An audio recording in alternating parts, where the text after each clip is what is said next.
How to rebuild mutually lost trust in a relationship. Is your relationship suffering from a double whammy of betrayal?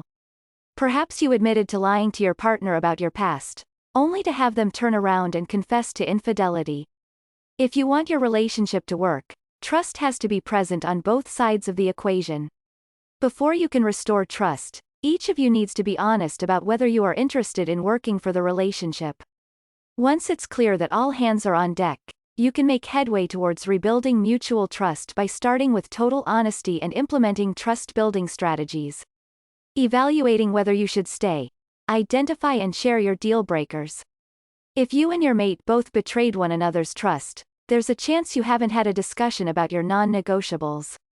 These are behaviors that you find unacceptable when coming from your partner because they violate your values and ethics. Sit down with one another and figure out what yours are. Get separate sheets of paper. Each of you should make a list of things that you will not tolerate in a relationship. Once you have compiled your lists, share them aloud with one another. Non-negotiables can be trivial demands like preferring that your partner keep their space clean to more serious concerns like refusing to date someone who uses drugs. Recommit to the relationship. If both partners acknowledge and accept the other's non-negotiables, you now need to make a new commitment to the relationship. In a sense, you are vowing to set aside your differences and put in effort to make your relationship work. You may even make your recommitment ceremonial by going out on a nice date or buying a cake and blowing out candles. It may even feel meaningful to write each of your betrayals down on a sheet of paper. And then tear the paper into tiny shreds or light it on fire. Building a new foundation of honesty. Stop the trust-breaking behaviors immediately. This seems obvious, but after you both reaffirm your commitment to the relationship, any and all betrayals should end. The only way you can rebuild trust is by re-establishing honesty. This means if one partner has been lying, they have to stop. If one partner has been cheating, the illicit relationship must end. Forgive yourselves and one another. Forgiveness is not excusing the betrayal or forgetting that it happened.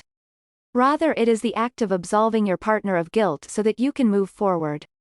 Because both of you broke one another's trust, you both need to be forgiven. However, you also need to forgive yourself for breaking your partner's trust. The REACH method can help you achieve forgiveness. Recall the hurt. Allow yourself to acknowledge and accept the betrayal for what it is. Don't avoid or try to repress the thoughts and feelings. Empathize with the offender. Try to understand why your partner may have betrayed you. E.g., you may have lied because I am often very critical.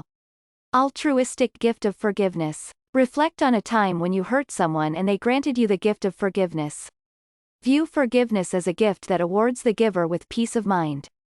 Commit yourself. Announce your forgiveness to yourself, your partner, and any other loved ones for accountability. Hold on to forgiveness. When memories of the betrayal resurface, remind yourself that you chose to forgive and let go of any thoughts of revenge.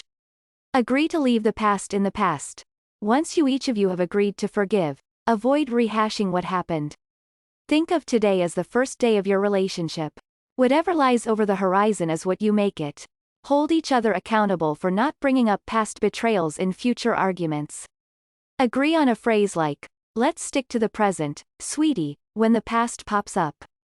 Performing trust-building exercises. Be realistic. Sometimes, it hurts when your partner brushes against a weak spot. Maybe you are sensitive about your family and your partner makes a tactless remark.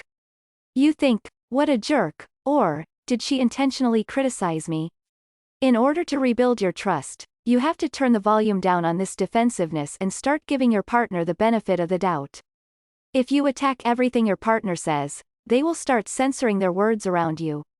That's the slippery slope before lying and betrayal re-enter the picture. Besides, your partner probably has your best interests at heart. Don't expect everything that comes out of their mouth to be spun in gold.